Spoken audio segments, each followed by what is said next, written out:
পদক্ষেপ রানীগঞ্জে রাস্তাঘাট থেকে আরম্ভ করে জনজীবন দেখছেন একদম যাতা অবস্থা। কি প্রথমত আপনি প্রথমে কি করবেন? দেখুন, প্রথম শেষ বলে কিছু নেই, এখানে প্রায়োরিটির বিষয় অনেকগুলো আছে। মিউনিসিপ্যালিটি থেকে আরম্ভ করে মহকুমা আপনি যেটা বলছেন, তাছাড়া রাস্তা দূষণ। গৌতমের সাথে এই চ্যানেলে আপনারা এই মুহূর্তে দেখছেন যে বিপুল ভোটে জয়লাভ করেছেন রানীগঞ্জের এই যে প্রার্থী, আমাদের সবার ভালোবাসার রয়েছেন পার্থ ঘোষ।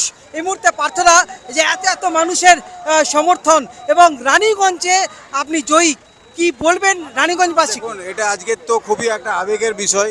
আজকে রানীগঞ্জবাসী, আমি যখন বলেছিলাম যে এবারে রানীগঞ্জে পদ্ম আমি ফুটিয়ে ছাড়বো, তার সমর্থন, তার ভালোবাসা রানীগঞ্জবাসী যেভাবে আমাকে দিয়েছে, তো আজকে আমি খুব আবেগের মধ্যে দিয়ে আছি। তো পলিটিক্যাল কথাবার্তা খুব একটা বেশি কিছু বলবো না। আপনি জনসাধারণের সমর্থন, মহিলাদের, মা বোনদের যেভাবে আশীর্বাদ, যেভাবে দেখুন উচ্ছ্বাস, তার থেকে বোঝা যাচ্ছে যে রানীগঞ্জ মানে রানীগঞ্জে যে পরিবর্তন আগের থেকে অবশ্যম্ভাবী ছিল, সেই পরিবর্তন হয়েছে।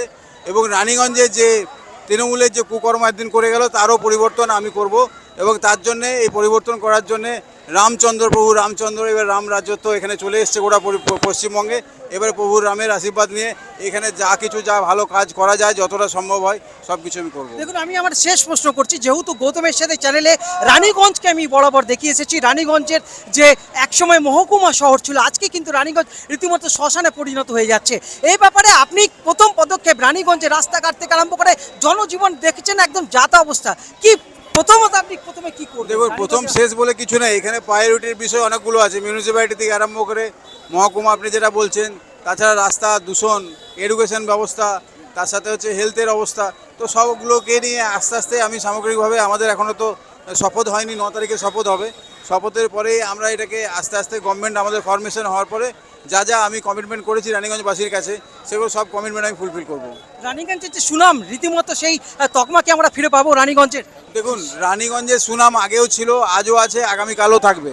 কিন্তু রানীগঞ্জকে যারা সুনাম নষ্ট করার চেষ্টা করেছিল পশ্চিমবঙ্গ থেকে, তাদেরকেই জনগণ নষ্ট করে দিল, তাদেরকে এখান থেকে তাড়িয়ে দিল।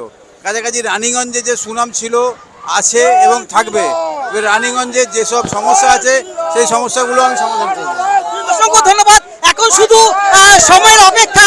এরপর উনি যে আশ্বাস দিলেন রানীগঞ্জকে কিভাবে আরো এগিয়ে নিয়ে যেতে পারা যায়, এই মুহূর্তে এত ব্যস্ততার মধ্যেও উনি যে সময় দিলেন, আমরা রানীগঞ্জকে নতুন রূপে দেখতে পাবো আগামী দিনে, এবং নতুন সরকার এবং তার সাথে রানীগঞ্জের নতুন বিধায়ক হিসেবে শপথ নিতে চলেছেন আগামী 9 তারিখ আমাদের এই রানীগঞ্জের যিনি বিধায়ক হয়েছেন পার্থ ঘোষ। এই মুহূর্তে পুরনো তাকমা রানীগঞ্জের যে ঐতিহ্য, সেই ঐতিহ্য রীতিমতো ফিরে পাবে, এবং সেই আশ্বাসই দিলেন এই রানীগঞ্জের নবনির্বাচিত বিধায়ক পার্থ ঘোষ। বন্ধুরা, আপনাদের সামনে এইভাবেই আগামী দিনে রানীগঞ্জকে নিয়ে, রানীগঞ্জের ইতিহাসকে নিয়ে আপনাদের সামনে তুলে ধরবো। আর এইভাবেই আগামী দিনে এইভাবেই দেখতে থাকুন গৌতমের সাথে। আজকের মতো এখন এখান থেকে বিদায় নিচ্ছি। আপনারা ভালো থাকুন, সুস্থ থাকুন, ধন্যবাদ।